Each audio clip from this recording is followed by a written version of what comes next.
अथ किष्किन्धाकाण्डः प्रथमः सर्गः। रामविप्रलम्भावेशः। सदां पुष्करणीं गत्वा पद्मोत्पलजशाकुलां रामः सौमित्रिसहितो विललापकुलेन्द्रियः। तस्य दृष्ट्वैव तामर्षादिन्द्रियाणि च कम्पिरे। स कामवशमापन्नः सौमित्रिविधमब्रवीत्। सौमित्रे शोभते पम्पा वैदूर्यविमलोदका फुल्लपद्मोत्पलवती शोभिता विविधैर्द्रुमैः। सौमित्रे पश्य पम्पायाः काननं शुभदर्शनं यत्र राजन्ति शैलाभा द्रुमाः स शिखरा इव। मान्तु शोकाभिसन्तप्तमाथयः पीडयन्ति वै भरतस्य च दुःखेन वैदेह्याहरणेन च। शोकार्तस्यापि मे पम्पा शोभते चित्रकानना व्यवकीर्णा बहुविधैः पुष्पैः शीतोदका शिवा। नलिनैरपि सञ्छन्ना ह्यत्यर्थं शुभदर्शना सर्पव्यालानुचरिता मृगद्विजसमाकुला अधिकं प्रतिभात्येतन्नीलपीतन्तुषाद्वलं द्रुमाणां विविधैः पुष्पैः परिस्तोमैरिवार्पितं। पुष्पभारसमृद्धानि शिखराणि समन्ततः लताभिः पुष्पिताग्राभिरुपगूढानि सर्वतः। सुखानिलोऽयं सौमित्रे कालः प्रचुरमन्मथः गन्धवान् सुरभिर्मासो जातपुष्पफलद्रुमः। पश्य रूपाणि सौमित्रे वनानां पुष्पशालिनां सृजतां पुष्पवर्षाणि तोयं तोयमोचामिव। प्रस्तरेषु च रम्येषु विविधाः काननद्रुमाः वायुवेगप्रचलिताः पुष्पैरवकिरन्तिकां पतितैः पतमानैश्च पादपस्तैश्च मारुतः।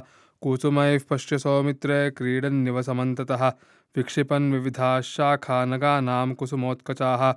मारुतश्च नीलस्थानैः षट्पदैरनुगीयते मत्तकोकिलसन्नादैर्नर्तयन्निव पादपान् शैलकन्दरनिष्क्रान्तः प्रगीत इव चानिलः। तेन विक्षिपतात्यर्थं पवनेन समन्ततः अमी संतक्तशाखाग्राग्रथिता इव पादपाः। स एष सुखसंस्पर्शो वातिचन्दनशीतलः गन्धमभ्यावहन् पुण्यं क्षमापनयनोऽनिलः। अमी पवनविक्षिप्ता विनदन्तीव पादपाः षट्पदैरनुकूजद्भिर्भवनेषु मधुगन्धिषु गिरिप्रस्थेषु रम्येषु पुष्पवद्भिर्मनोरमैः। संसक्तशिखराश्शैला विराजन्ते महाद्रुमैः पुष्पसञ्चन्नशिखरा मारुतोत्क्षेपचञ्चलाः। अमी मधुकरोत्तंसाः प्रगीता इव पादपाः सुपुष्पितांस्तु पश्येमान् कर्णिकारान् समन्ततः हाटकप्रतिसञ्छन्नान् नरान् पीताम्बरानिव। अयं वसन्तः सौमित्रे नानाविहगनादितः सीताया विप्रहीणस्य शोकसन्दीपनो मम। मां हि शोकसमाक्रान्तं सन्तापयति मन्मथः हृष्टः प्रवदमानश्च मामाह्वयति कोकिलः। एष दात्यूहको हृष्टो रम्ये मां वननिर्झरे प्रणदन्मन्मथाविष्टं शोचयिष्यति लक्ष्मण।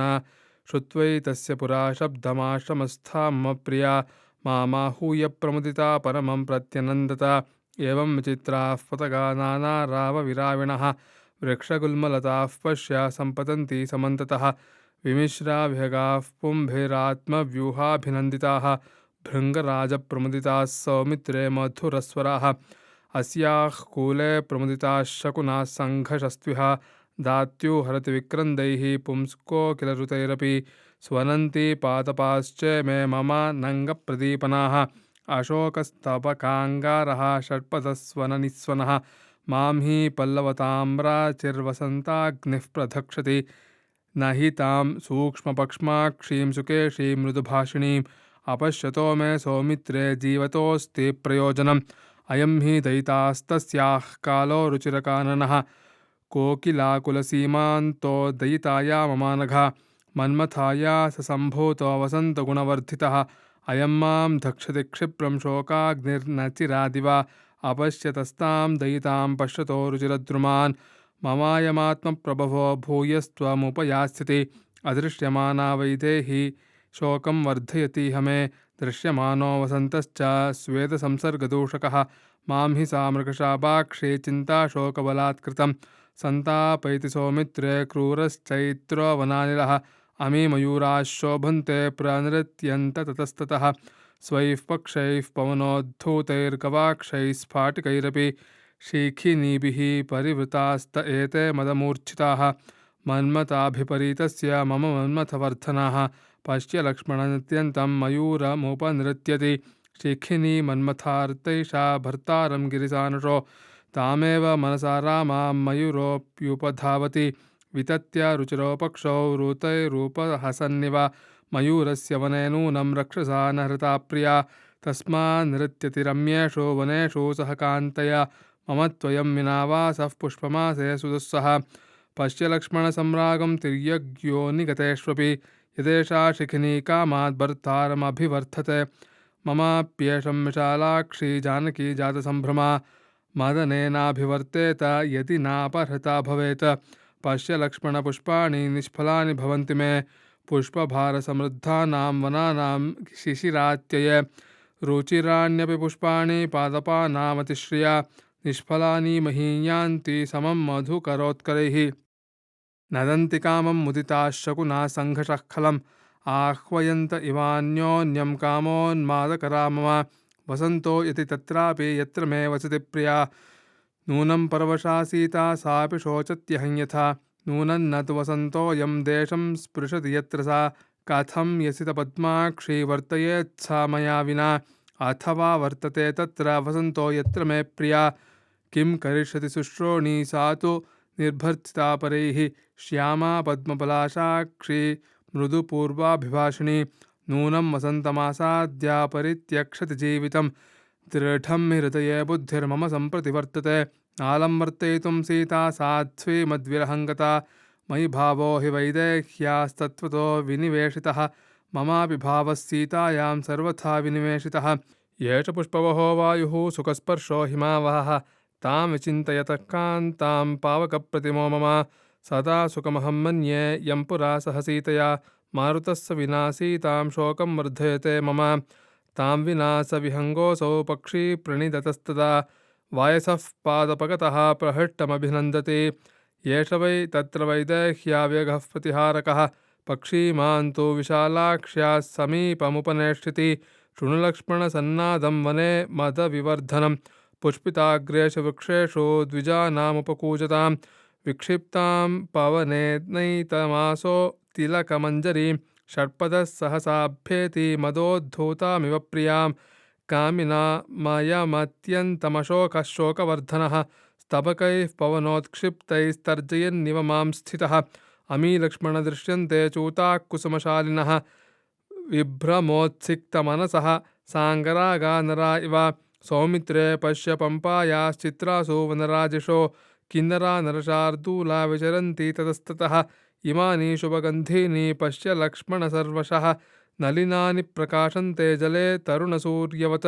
एषा प्रसन्नसलिला पद्मिनीलोत्पलायुता हंसकारण्डवाकीर्णा पम्पा सौगन्धिकान्विता जले तरुणसूर्याभैः षट्पदैर्हतकेसरैः पङ्कजैः शोभते पम्पा समन्तादभिसंवृता चक्रवाकयुता नित्यं चित्रप्रस्थवनान्तरा मातङ्गमृगयूथैश्च शोभते सलिलार्थिभिः पवनाहितवेगाभिरूर्मिभिर्विमलोम्भसि पङ्कजानि विराजन्ते ताड्यमानानि लक्ष्मण पद्मपत्रविशालाक्षीं सततं प्रियपङ्कजाम् अपश्यतो मे वैदेहीं जीवितं नाभिरोचते अहो कामस्य वामत्वं योगतामपि दुर्लभां स्मारयिष्यति कल्याणीं कल्याणतरवादिनीं शक्यो धारयितुं कामो भवेदभ्यागतो मया यदि भूयो वसन्तो मान्न हन्यात् पुष्पितद्रुमः यानि स्म रमणीयानि तया सह भवन्ति मे तान्येवा रमणीयानि जायन्ते मे तया विना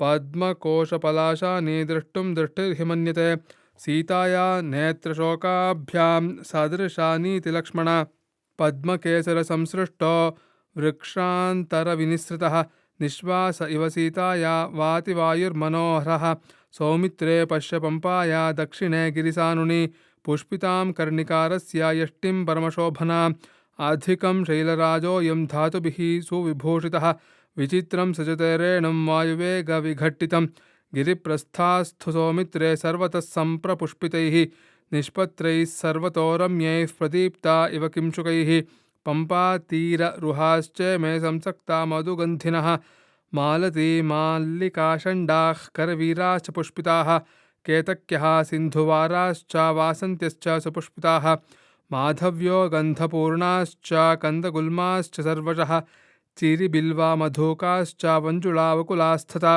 चम्पकास्तिलकाश्चैव नागवृक्षाः सुपुष्पिताः नीपाश्च वरणाश्चैव खर्जूराश्च सुपुष्पिताः पद्मकाश्चोपशोभन्ते नीलशोकाश्च पुष्पिताः लोध्राश्च गिरिपृष्ठेषु सिंहकेसरपिञ्जराः अङ्कोलाश्च कुरण्टाश्च पूर्णकाः पारिभद्रकाः चूताः पाटलयश्चैव कोविदाराश्च पुष्पिताः मूचुलिन्दार्जुनाश्चैव दृश्यन्ते गिरिसानुषो केतकोद्दालकाश्चैव शिरीशाशिंशपाधवाः शाल्मल्यः किंशुकाश्चैव रक्ताकुरबकास्तथा तिनिशानक्तमालाश्च चन्दनास्पन्दनास्तथा हन्तालास्तिलाकाश्चैव नागवृक्षाश्च पुष्पिताः पुष्पितान् पुष्पिताग्राभिर्लताभिः परिवेष्टितान् द्रुमान् पश्येह सौमित्रे पम्पाया सरुचिरान् बहून् वातविक्षिप्तविटपान् यथा सन्नान् द्रुमानिमान्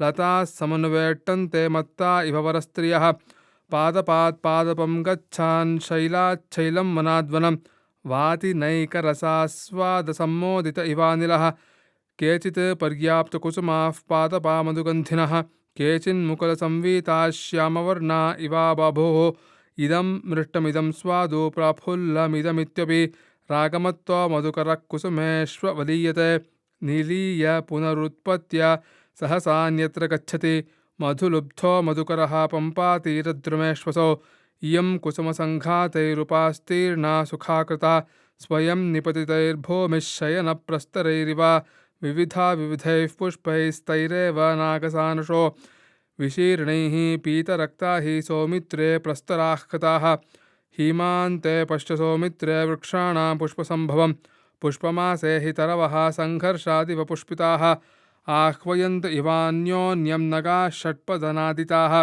कुसुमोत्तंसविटपाः शोभन्ते बहुलक्ष्मणा येष कारण्डवः पक्षी विगाह्य सलिलं शुभं रमते कान्तया सार्धं काममुद्दीपयन्मम मन्दाकिन्यास्तु यदिदं रूपमेव मनोहरं स्थाने जगति विख्याता गुणास्तस्या मनोरमाः यदि दृश्येत सा साध्वी यदि चेह वसेमहि स्पृहयेयन्न शक्राय नायोध्यायै रघुत्तम न ह्येवं रमणीयेषु शाद्वलेषु तया सह रमतो मे भवेच्चिन्ता न स्पृहान्येषु वा भवेत् अमीः विविधैः पुष्पैस्तरवो रुचिरच्छदाः काननेऽस्मिन् विना कान्तां चित्तमुन्मादयन्ति मे पश्य शीतजलां च मां सौमित्रे पुष्करायुतां चक्रवाकानुचरितां कारण्डवनिसेवितां प्लवैः क्रौञ्चैः च सम्पूर्णा वराहमृगसेविताम् अधिकं शोभते पम्पा विकूजद्भिर्विहङ्गमैः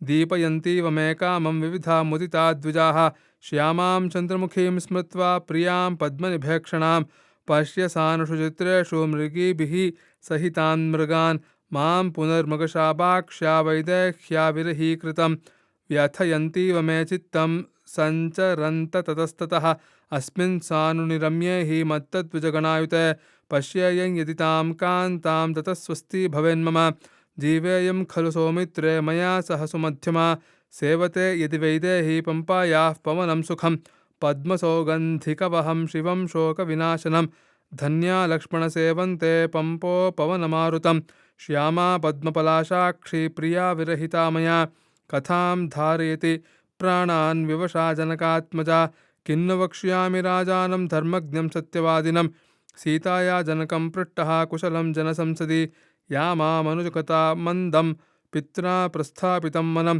सीता सत्पथमास्थाया क्व नु सा वर्तते प्रिया तया विहीनः कृपणः कथं लक्ष्मण धारये या मामपगता राज्याद्भ्रष्टं विगतचेतसं तच्चार्वञ्चितपक्ष्माक्षं सुगन्धि शुभ्रमव्रणम् अपश्यतो मुखं तस्याः सीदतीव मनो मम स्मिताहास्यान्तरयुतं गुणवन्मधुरं हितं वैदेह्या वाक्यमतुलं कदा श्रोष्यामि लक्ष्मणा प्राप्य दुःखं मनेष्यामा सा मन्मथकर्षितं नष्टदुःखेव दृष्ट्वेव साध्वी साध्वभ्यभाषत किन्नु वक्ष्यामि कौसल्यामयोध्याया नृपात्मजा क्व सा स्नुषेति पृच्छन्तीं कथं चातिमनस्विनीं गच्छ लक्ष्मण पश्य त्वं भरतं भ्रातृवत्सलं न ह्यहं जीवितुं शक्तं तामृते जनकात्मजां इति रामं महात्मानं विलपन्तमनाथवत् उवाच लक्ष्मणो भ्राता वचनं युक्तमव्ययम् संस्तम्भ रामभद्रन्ते माशुचः पुरुषोत्तम नेदृशानां मतिर्मन्दा भवत्यकलुषात्मनां स्मृत्वा वियोगजं दुःखं त्यज स्नेहं प्रिये जने अतिस्नेहपरिष्वङ्गादर्तिरार्द्रापि दह्यते यदि गच्छति पातालं ततो ह्यधिकमेव वा सर्वथा रावणस्तावन्न भविष्यति राघव प्रवृत्तिर्लभ्यतां तावत् तस्य पापस्य रक्षसः ततो हास्यति वा सीतां निधनं वा गमिष्यति यदि याति दितेर्गर्भं रावणः सह सीतया तत्राप्येनं हनिष्यामि न चेद्दास्यति मैथिलीं स्वास्थ्यं भद्रं भजस्वार्यं त्यज्यतां कृपणामतिः अर्थो हि नष्टकार्यार्थैर्नात्यत्नेनाधिगम्यते उत्साहो बलवानार्या नास्त्युत्साहात् परं बलं सोत्साहस्याति लोकेषु न किञ्चिदपि दुर्लभम् उत्साहवन्तः पुरुषा नावसीदन्ति कर्मसो उत्साहमात्रमाश्रित्य प्रतिलप्स्याम जानकीं त्यज्यतां कामवृत्तत्वं शोकं सन्न्यस्व पृष्ठतः महात्मानं कृतात्मानमात्मानं नावबुध्यसे एवं सम्बोधितस्तत्र शोकोपहतचेतनः न्यस्य शोकं च मोहं च ततो धैर्यमुपागमत् सोऽभ्यतिक्रामदव्यग्रस्तामचिन्त्य पराक्रमः रामः पंपां सुरुचिरां रम्यां पारिप्लवद्रुमां निरीक्षमाणः सहसा महात्मा सर्वं वनं निर्झरकन्दरांश्च उद्विग्नचेताः सह लक्ष्मणेन विचार्य दुःखोपहतप्रतस्थे तम्मत्तमातङ्गविलासगामी गच्छन्तमव्यग्रमना महात्मा स लक्ष्मणो राघवमिष्टचेष्टो ररक्षधर्मेण बलेन चैव तावृष्यमूकस्य समीपचारी चरन् ददर्शादद्भुतदर्शनीयौ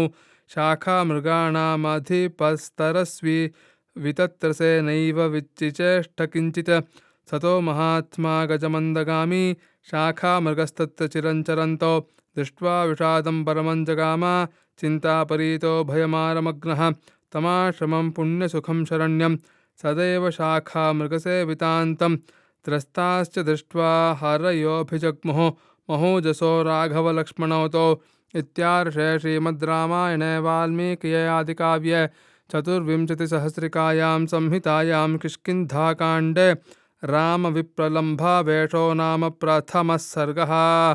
जानकीकान्तस्मरणं जय जय राम राम।